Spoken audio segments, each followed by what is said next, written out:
El aire de la mañana sabía a aceite y polvo. Los motores rugían sobre el asfalto agrietado, haciendo vibrar el suelo bajo las botas de los mecánicos, mientras oleada tras oleada de B-24 se alzaban en la neblina azul oscuro. 20 minutos después del despegue, justo tras el amanecer, uno de ellos, un viejo Liberator remendado al que apodaban Sweet Pea, se ladeó bruscamente dentro de la cerrada formación del sur, con el ala izquierda hundiéndose peligrosamente hacia los olivares. Dentro del avión, el sudor se adhería a cada rincón. Los paneles, cubiertos de grasa, vibraban bajo las botas temblorosas.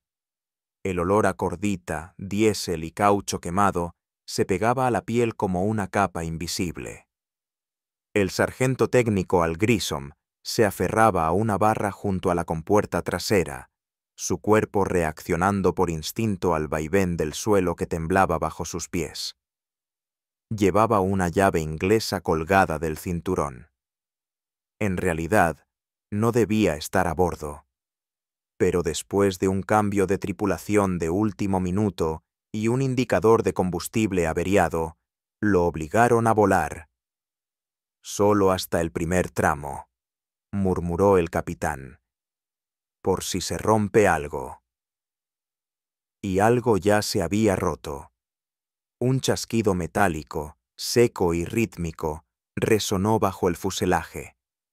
No una vez, ni dos, sino repetidamente, creciendo en intensidad, imposible de confundir. Era el sonido de la presión colándose por las compuertas del tren de aterrizaje.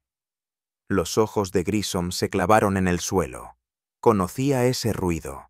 Lo había escuchado antes, desde tierra firme, mientras observaba cómo otro Liberator se deshacía en pleno ascenso. Una nueva vibración se coló por las placas del piso. No era la sacudida de los motores. Era algo más suelto, más descontrolado, el viento desgarrando el vientre del avión como si tuviera garras invisibles. Grissom empujó al operador de radio, se agachó bajo la posición del artillero lateral y abrió el panel de inspección con los dedos temblorosos, casi en carne viva. Lo que vio le heló las entrañas. El soporte izquierdo del tren de aterrizaje temblaba, apenas sujeto por dos pernos y un trozo de cuerda que no era más grueso que su propio dedo. La cuerda, su cuerda, se mantenía tensa, vibrando bajo una tensión insoportable. Si se rompía, si el tren caía apenas unos centímetros, la compuerta atraparía el flujo de aire y se abriría de golpe, con una fuerza brutal.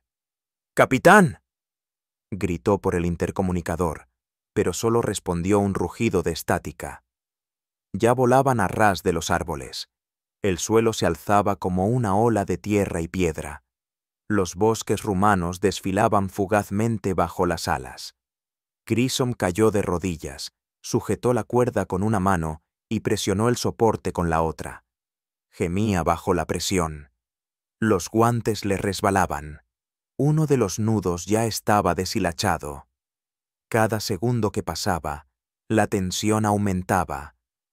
El ruido exterior se volvió más denso. Un trueno grave y oscilante. Estallidos de artillería antiaérea. Nubes negras de humo explotaban por delante. Sus ondas de choque sacudían el bombardero como si fuera una lámina de metal en una tormenta de granizo. El artillero de proa disparaba a ciegas. Un segundo B-24, justo detrás de ellos, viró hacia la derecha, envuelto en llamas que salían del motor izquierdo, antes de estrellarse contra una hilera de cipreses. No hubo paracaídas.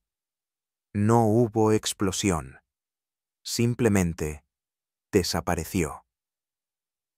Grissom no miró atrás. En lugar de eso, pasó un codo por un cable, empujó con todo su peso contra el panel y mantuvo la vista fija en la cuerda. Esta crujía. Una fibra se rompió. Solo una. El cielo se cerraba. Faltaban menos de 2 minutos para alcanzar la primera línea de defensa enemiga. Y entonces, sin previo aviso, una sacudida recorrió todo el fuselaje, seca, violenta, definitiva. Grissom contuvo el aliento, seguro de que el soporte se había soltado. Pero no. La cuerda seguía ahí, increíblemente, aguantaba. Maldita sea. Seguía aguantando. Retrocedió, con el corazón latiendo tan fuerte que apenas escuchaba los estallidos del exterior. El metal se quejaba, el aire temblaba, y la cuerda se estiraba hasta el límite. Pero no se rompía. El avión rugía hacia el fuego. Grissom se dejó caer en el vientre del bombardero, empapado en sudor, mareado, aturdido, aferrado al borde desgarrado de la compuerta. Sobre él, la cuerda se balanceaba al viento, tensada al máximo entre la vida y la muerte. La base apestaba a sudor y a humo de escape. El metal chocaba y resonaba toda la noche, rebotando entre las tiendas de campaña y los hangares manchados de aceite. Bajo el rugido de los motores y los gritos secos de los oficiales de vuelo, algo más silencioso se colaba entre las sombras: el miedo. Los mecánicos trabajaban a la luz de faroles, con las manos temblorosas sobre paneles de fuselaje que ya habían sido remendados más veces de lo que era razonable. Los bombarderos volvían destrozados, si es que volvían. Los hombres habían dejado de preguntar los nombres de las tripulaciones que no regresaban. Oficialmente, se preparaban para una misión estratégica de bombardeo a baja altura. En realidad, era un suicidio. La operación Tidal Wave requería que 178 B-24 volaran por debajo del radar, cruzaran territorio enemigo y atacaran los campos petroleros de Ploiest a nivel de los árboles. Los mapas decían que los objetivos estaban fuertemente defendidos. La realidad decía algo peor. 50.000 soldados alemanes y rumanos, cientos de cañones antiaéreos, zonas de fuego superpuestas, nidos de ametralladoras camuflados, todos apuntando directamente al cielo. Y, aún así, eso no era lo que le quitaba el sueño a Al Grissom. Llevaba 9 meses con el 98 Grupo de Bombardeo, reparando chatarra y reemplazando motores con herramientas oxidadas y pernos gastados. Pero ninguna orden de campo, ningún protocolo técnico y ninguna lista de mantenimiento había mencionado al verdadero asesino: la falla de las compuertas del tren de aterrizaje. Todos los mecánicos lo sabían. Todos los pilotos lo temían. Nadie en el cuartel general lo reconocía. El tren de aterrizaje del B-24 no estaba diseñado para vuelos rasantes a velocidad de combate. A más de 300 kilómetros por hora, cerca del suelo, el viento cruzado se colaba bajo el delgado vientre de aluminio y forzaba aire por cada rendija y fisura. En algunos aviones, las compuertas del tren vibraban y se abrían en plena carrera, interrumpiendo el flujo aerodinámico y provocando una resistencia fatal. Si el tren se desplegaba, aunque fuera parcialmente, el viento podía torcer todo el conjunto hasta arrancarlo por completo. El resultado siempre era el mismo: desintegración estructural en pleno vuelo, cuerpos en los árboles, metal en llamas sobre campos de trigo, silencio en la radio. Los controles de inspección no servían de nada. Los pernos aguantaban, hasta que dejaban de hacerlo. Algunos mecánicos culpaban a los aviones viejos, otros al daño de combate. El mando culpaba a la negligencia de la tripulación. Pero Grissom había visto otra cosa. Había visto regresar un avión con medio tren de aterrizaje desplegado, con el piloto gritando por la radio y la sangre del copiloto chorreando por los cristales rotos. Había trabajado en un fuselaje tan destrozado que el vientre parecía una lata de sardinas abierta. Y, entre los restos de otro bombardero, había encontrado una bisagra retorcida atascada con un perno partido en dos de manera perfecta. Fallo por fatiga del metal. No error humano. No descuido. Solo acero débil enfrentando viento fuerte. Pero nadie por encima de él escuchaba. Las solicitudes de repuestos mejorados se perdían entre los papeles. Las piezas estaban racionadas. Los ingenieros de alto nivel lo resumían todo como variabilidad de combate. Grissom sabía que no. El problema no era teórico, era mecánico, y el precio se pagaba con sangre. Empezó a llevar la cuenta. 17 B-24 habían sido retirados de servicio por fallas sospechosas en las compuertas en solo 3 semanas. Eso eran 170 hombres, la mayoría ahora muertos o catalogados como no recuperables. Y eso fue antes de que comenzara la misión real.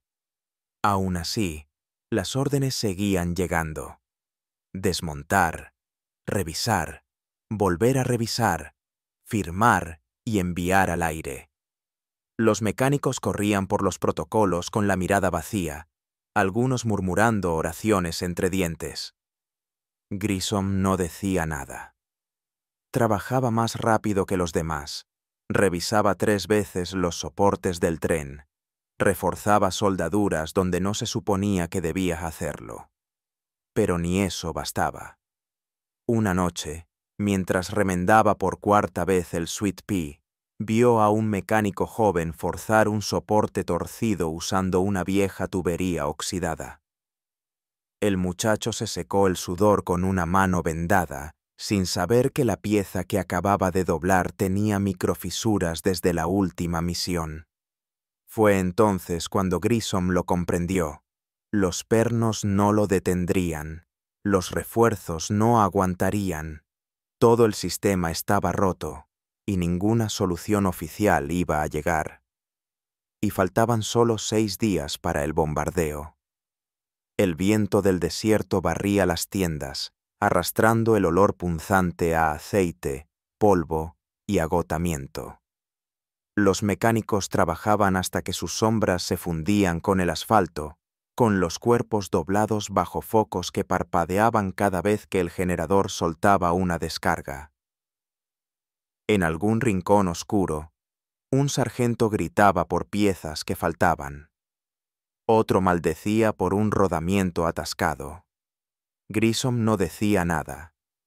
Sentado sobre una caja volteada, junto a un B-24 desmantelado, observaba un montón de trenes de aterrizaje brillar como huesos bajo la luz intermitente. Ya no pensaba en pernos ni bisagras. Pensaba en palanca, en fuerza contenida, en resistencia que no dependiera del acero. Sus manos estaban agrietadas por el disolvente, sus ojos inyectados en sangre por los vapores. Pero algo pequeño, casi ridículo, le rondaba la mente como una broma insistente. Lo provocó una imagen simple. Un jeep de suministros se detuvo junto al hangar, cargado con cajas de munición sujetas con cuerdas militares ásperas. Cada nudo resistía firme a pesar de los saltos del vehículo. El cáñamo se tensaba, pero no cedía. Cuando el camión pasó por un bache, una de las cajas se desplazó un poco y luego volvió a encajarse por la tensión de la cuerda. Parecía algo trivial. Para Grissom, no lo era. Se puso de pie. La idea lo golpeó con una claridad que ahogó todo lo demás. Los motores, los gritos, el cansancio.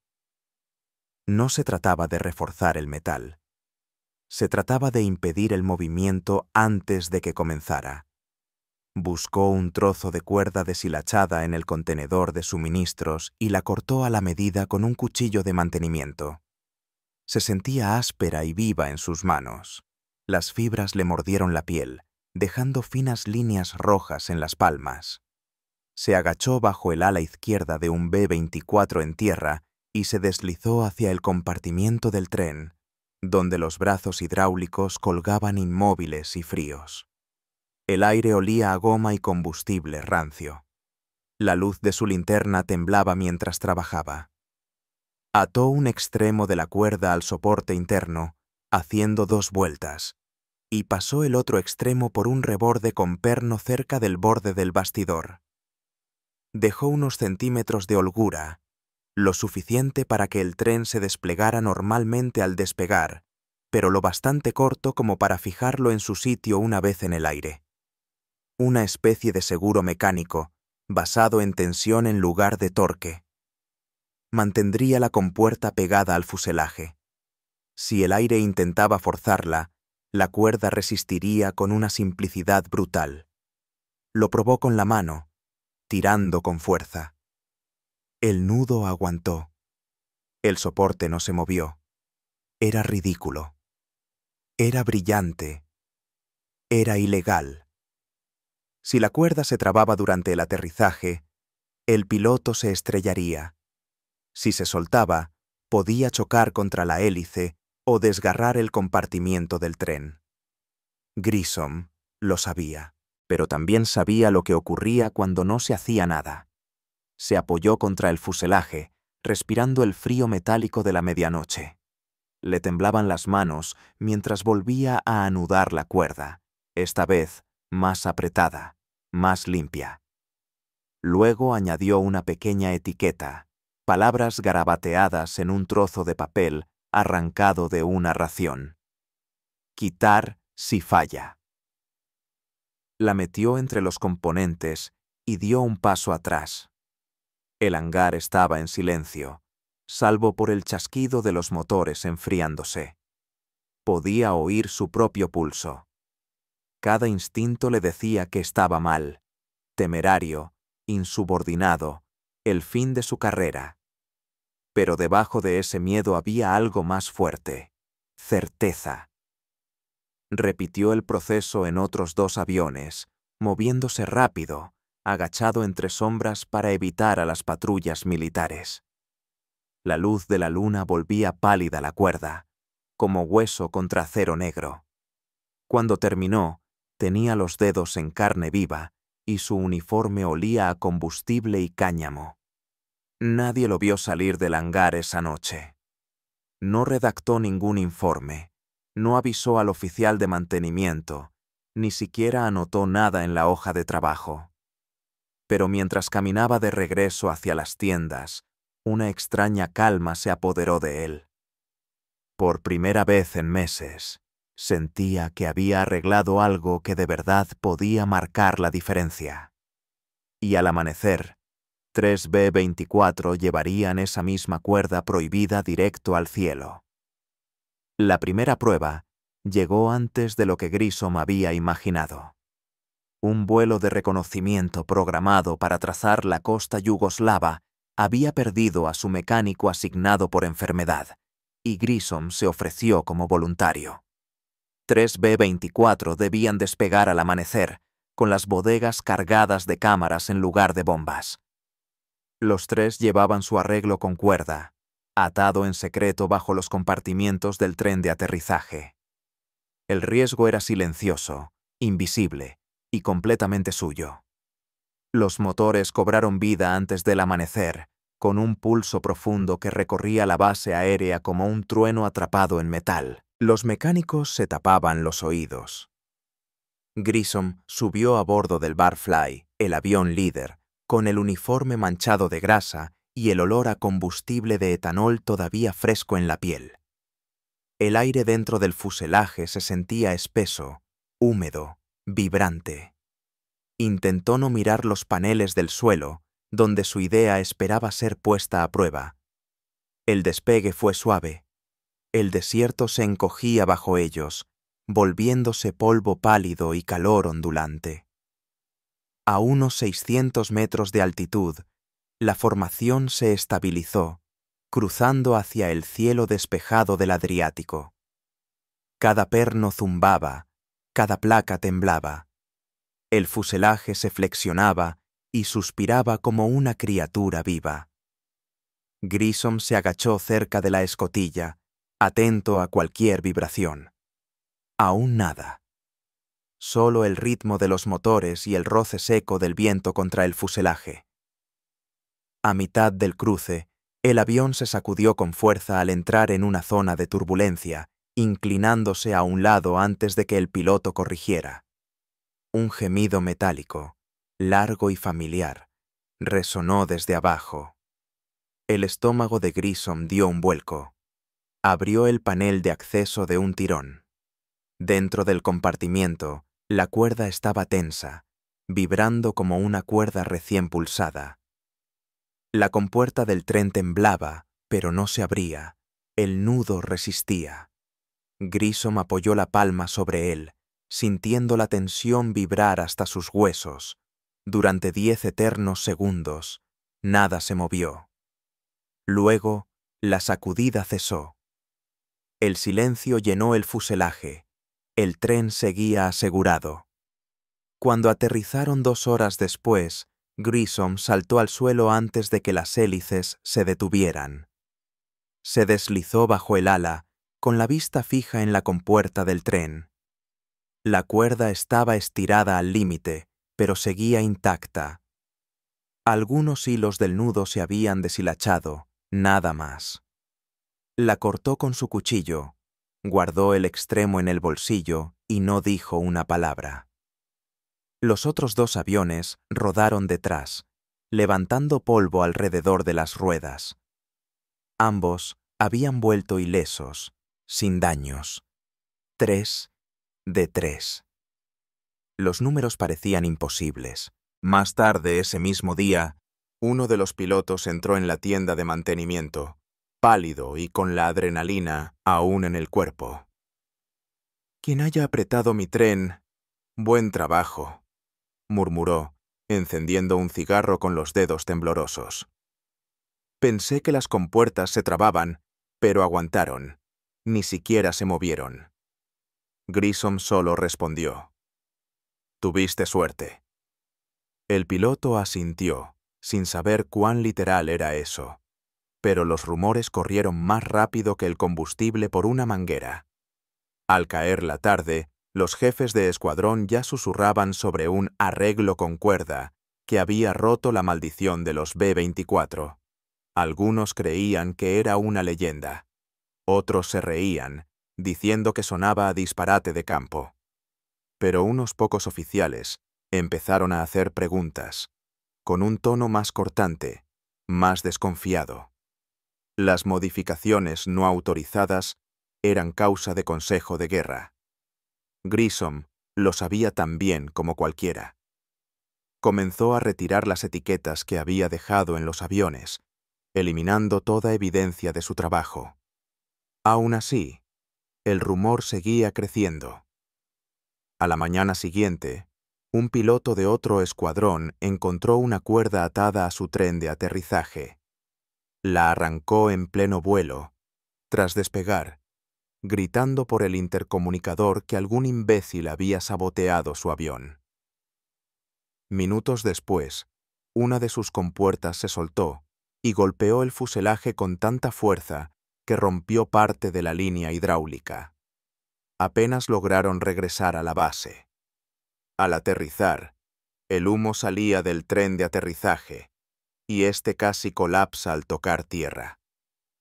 El piloto, pálido y temblando, encontró a Grissom en el hangar horas más tarde. Esta vez no gritó. Solo lo miró en silencio durante un largo instante y murmuró: «Lo que sea que hiciste, sigue haciéndolo». Grissom no respondió. Solo asintió.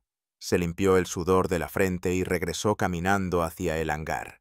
A sus espaldas, los motores de la misión del día siguiente ya empezaban a toser en la distancia, y las cuerdas, ocultas en las tripas oscuras de los bombarderos, esperaban su turno para enfrentar el verdadero fuego. El calor se deslizaba por los hangares como oleadas de un horno abierto. Los mecánicos trabajaban sin camisa bajo un sol brutal, con los hombros enrojecidos por las quemaduras y los ojos enrojecidos por noches sin dormir. Los carritos de herramientas retumbaban sobre el concreto. Los motores aullaban sobre bancos de prueba. Y en las sombras de la tienda 3B, el rumor se convirtió en realidad. El truco de la cuerda ya no era un secreto. Grissom fue llamado sin previo aviso. 2 policías militares lo esperaban afuera de su tienda antes del amanecer, con los uniformes almidonados y las expresiones impenetrables. Lo siguió en silencio hasta el cobertizo de operaciones, donde 6 oficiales lo aguardaban detrás de una mesa plegable cubierta con esquemas de aeronaves, diagramas del tren de aterrizaje y un trozo de cuerda de paracaídas rasgada. Nadie se presentó. Un capitán empujó un portapapeles hacia adelante y dijo: «Explique esto». El nudo seguía ahí. Grissom no se inmutó. Les explicó todo: tensión del lazo, presión lateral, holgura de seguridad. Cada palabra cayó pesada en el aire viciado. Nadie lo interrumpió. Cuando terminó, la sala permaneció en silencio, hasta que finalmente un mayor murmuró: «Es una locura». Otro respondió: «Pero funciona». 12 bombarderos habían volado con la modificación. 12 regresaron. Eso bastaba.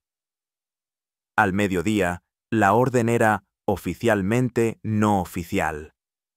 La modificación con cuerda fue autorizada para uso inmediato en campo, pero solo bajo condiciones de emergencia. No la llamaron la de Grissom, ni siquiera mencionaron su nombre. En el manifiesto logístico apareció como retención suplementaria del tren, variante de campo C.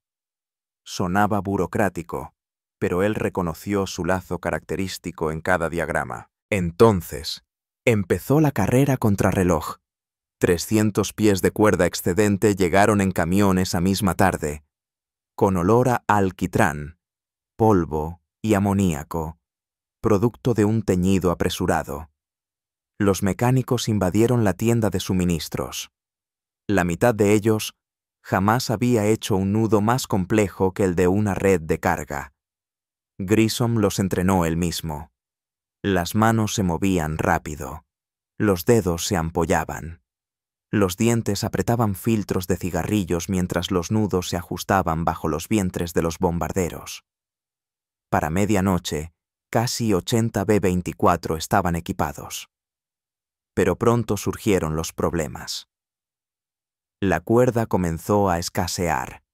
El lote requisado había sido desviado por error a un depósito naval. Los técnicos en campo empezaron a improvisar.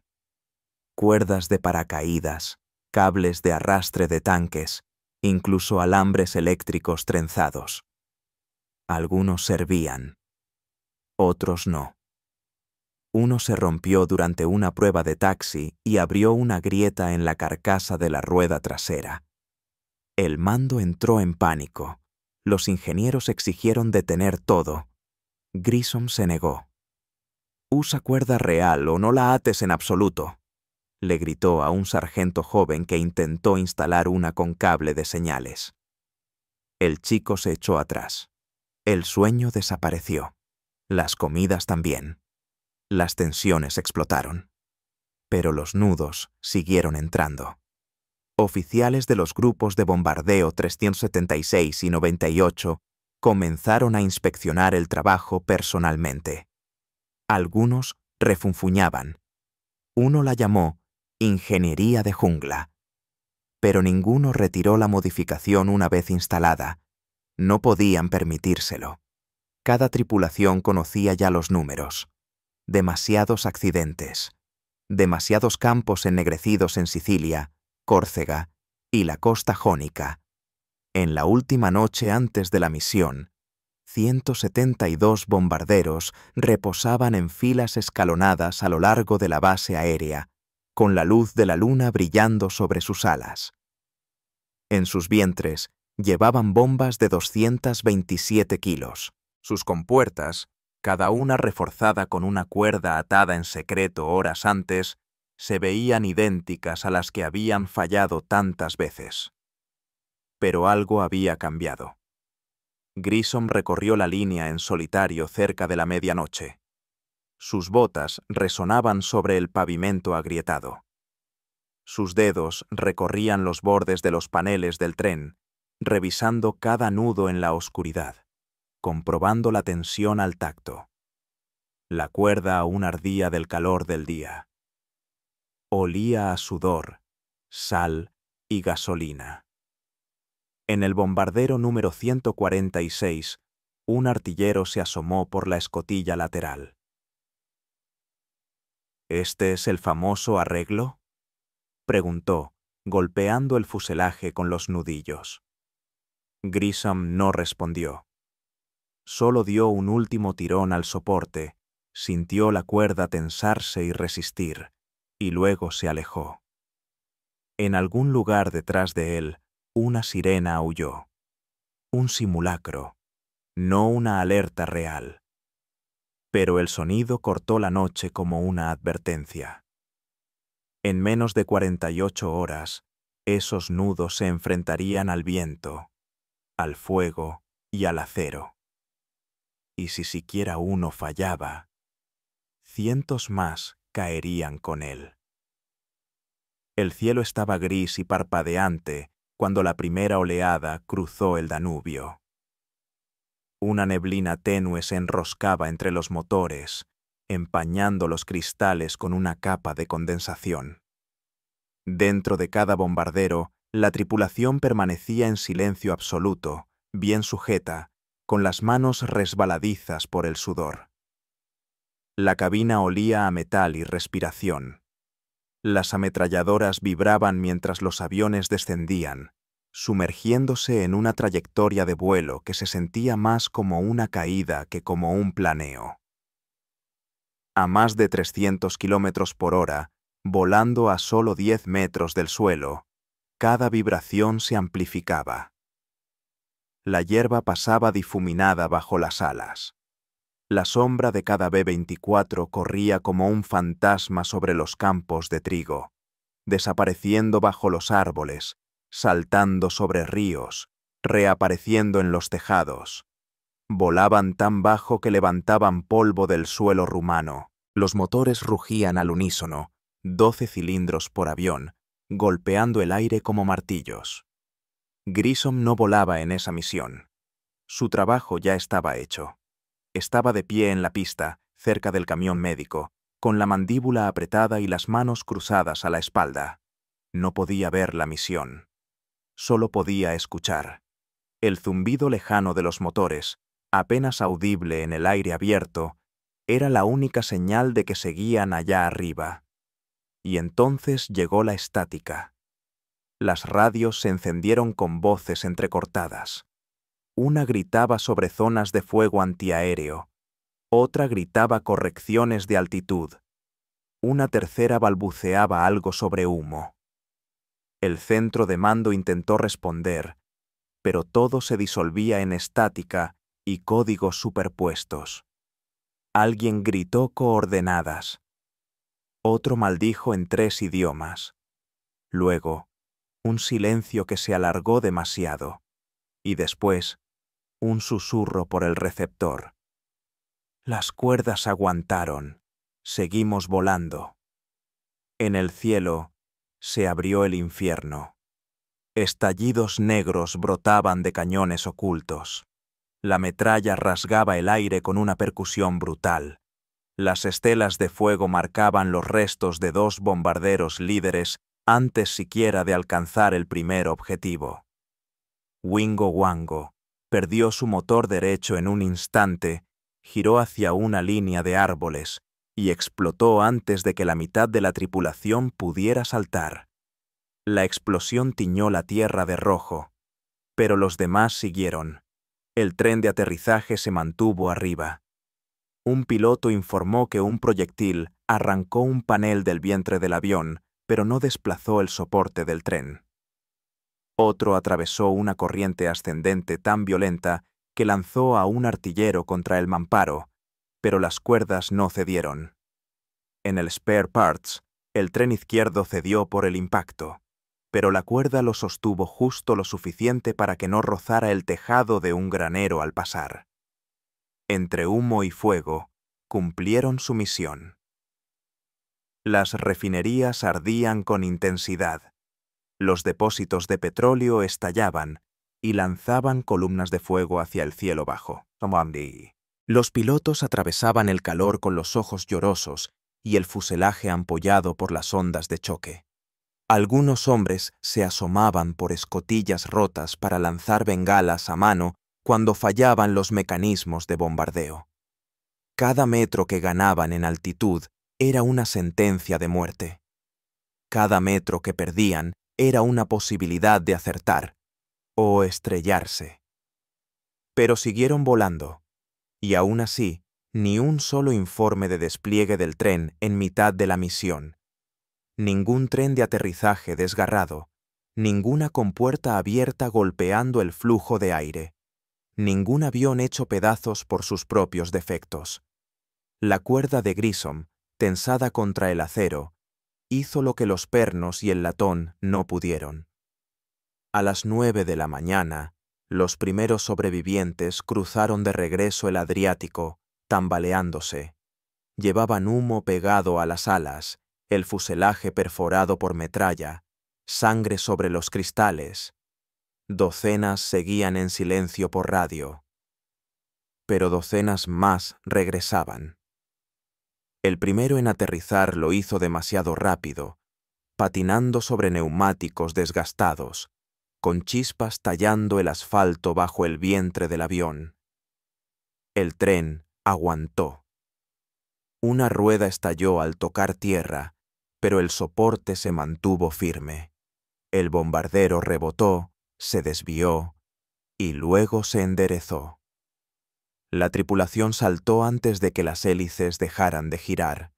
Uno de ellos, que apenas tenía edad para afeitarse, besó el morro del avión y rompió en llanto. Al mediodía, se confirmaron 54 aviones perdidos. Más de 500 aviadores muertos o capturados.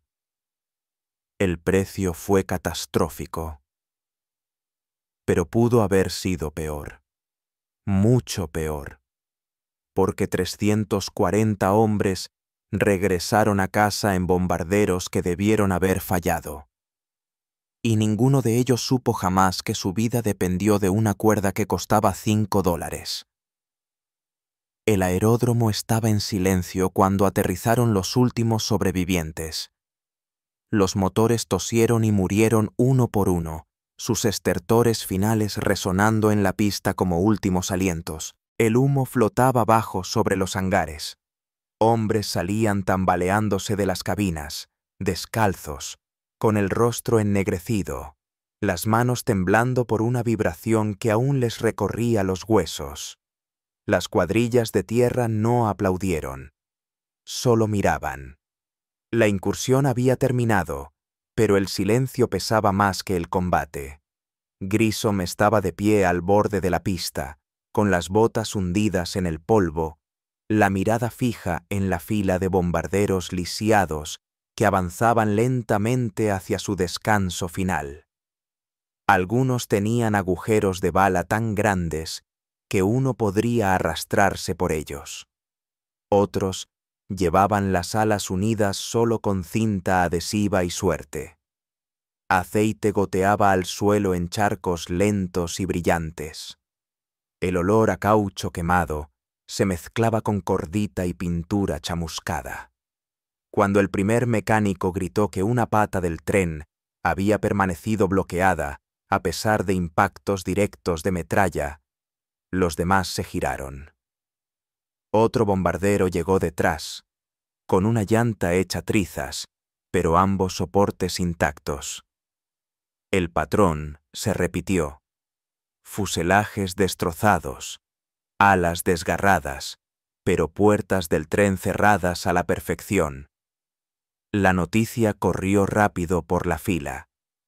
El tren suicida había sobrevivido. Ni una sola falla catastrófica en las puertas entre toda la flota que logró volver. Nadie dijo el nombre de Grissom. Los informes oficiales acreditaron los resultados a protocolos de refuerzo mecánico. Los ingenieros se hacían gestos de aprobación entre ellos, orgullosos de soluciones que nunca habían diseñado. A Grissom no le importó.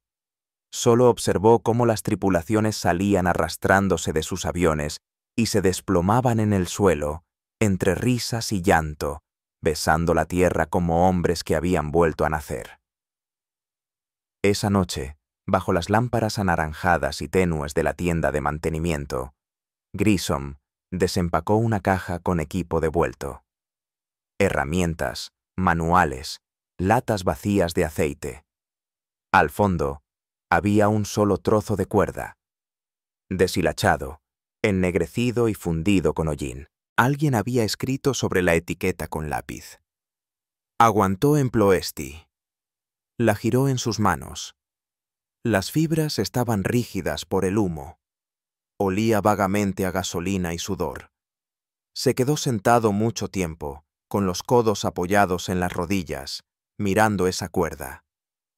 Pensaba en los que no regresaron, los que murieron antes de alcanzar el blanco, cuyos nombres ya estaban siendo copiados en la lista del memorial. 54 bombarderos perdidos, 500 hombres muertos o capturados. La misión había vaciado escuadrones enteros. El mando la llamó estratégicamente valiosa. Las tripulaciones la llamaban de otra forma. Cuando comenzó el informe de la mañana siguiente, Grissom se quedó al fondo de la sala, en silencio. El coronel leía estadísticas desde una tablilla, con voz seca y distante. Informes de daños, zonas de impacto, proporciones de pérdida. Ni una sola mención a la modificación de campo que había salvado tantas vidas. Para los altos mandos, solo era una línea más en un formulario de ingeniería, dispositivo de sujeción improvisado, aprobado en campo. Pero abajo, entre las tiendas, entre mecánicos y artilleros, la historia era distinta. Comenzaron a llamarlo el milagro de $5. Algunos anudaban pequeños lazos en las mangas del uniforme. Otros pintaban trozos de cuerda en el arte de morro de sus aviones. Un saludo silencioso al hombre que se negó a esperar órdenes. Grissom nunca se unió a esas conversaciones. No posó para fotografías, ni aceptó la condecoración que finalmente le ofrecieron. La rechazó sin decir palabra. Aquella noche, mientras los demás bebían y gritaban hacia la oscuridad para ahuyentar los fantasmas, él se sentó solo detrás del hangar, con la cuerda en las manos y el eco de la incursión todavía resonando en sus oídos. La había creado para detener el movimiento, para sujetar lo que no debía volver a moverse jamás. Pero mientras el viento silbaba sobre el aeródromo, colándose entre los fuselajes rotos, comprendió que algo más se había movido. El sistema se había doblado, las reglas se habían roto, y por una vez, eso había sido algo bueno. Colgaba detrás de un cristal, opaca y olvidada, un trozo de cuerda, no más largo que un antebrazo, con las fibras chamuscadas y ennegrecidas por el paso del tiempo. La etiqueta atada a ella estaba amarillenta, con las esquinas dobladas hacia arriba, y la caligrafía desvanecida hasta parecer un susurro. Una pequeña placa metálica debajo decía: Dispositivo de sujeción improvisado, Ploesti, 1943. Sin nombre, sin mención honorífica, solo el objeto, en silencio, dentro de su vitrina. Los visitantes pasaban sin detenerse. La mayoría no notaba el desgaste de las fibras ni la línea negra de quemadura que la cruzaba por el centro. Parecía nada. Pero escondida en esos hilos retorcidos había una historia que no figuraba en doctrinas, ni en planos de ingeniería, ni en los informes posteriores a la misión. La innovación no sobrevivió en el papel, pero sí sobrevivió en el acero. Para 1944, los manuales de mantenimiento de bombarderos incluían una línea enterrada en los apéndices. Los mecanismos de retención del tren de aterrizaje pueden reforzarse mediante frenos auxiliares flexibles cuando el contexto operativo lo exija. Sin explicación, sin origen, solo un protocolo escrito en lenguaje frío. Pero todo mecánico veterano que leía esa nota sonreía. Sabían de dónde venía. Grissom nunca habló públicamente sobre la cuerda. Tras la guerra, regresó a Ohio y abrió un taller en un pueblo tan pequeño que ni siquiera aparecía en la mayoría de los mapas. Enseñaba a los chicos del lugar a arreglar tractores, a escuchar el tiempo del motor con el oído, a anudar una cuerda con tanta firmeza que resistiera el fuego. Se casó tarde. No tuvo hijos. Y cuando le preguntaban por la guerra, solo decía: mantenía las cosas en marcha. Pero otros recordaban por él. Los sobrevivientes de los grupos de bombardeo 98 y 376 escribieron memorias al jubilarse. Algunas páginas mencionaban una modificación de campo o una correa milagrosa. Un artillero la describió como lo último que vi antes de que el mundo explotara. En una carta conservada en el archivo de la Fuerza Aérea, un piloto garabateó: no sabíamos su nombre, solo que alguien en algún lugar se preocupó. Pasaron los años. La guerra se convirtió en capítulos de libro. Los rostros, en fotografías. Los bombarderos, en reliquias oxidadas sobre el césped de los museos. Pero de vez en cuando, algún veterano se acercaba a la vitrina en Dayton, se inclinaba hacia la cuerda y se quedaba ahí, respirando su silencio, recordando lo que significó. En 1993, un equipo de investigación que excavaba un sitio de impacto cerca de Ploesti encontró parte del armazón de un B-24. Retorcido hasta ser irreconocible, medio hundido en la tierra, corroído por el óxido. Pero encajada entre dos costillas del compartimiento del tren, aún sujeta a un perno, había una cuerda quemada, con el nudo intacto. La enviaron al museo sin ceremonia.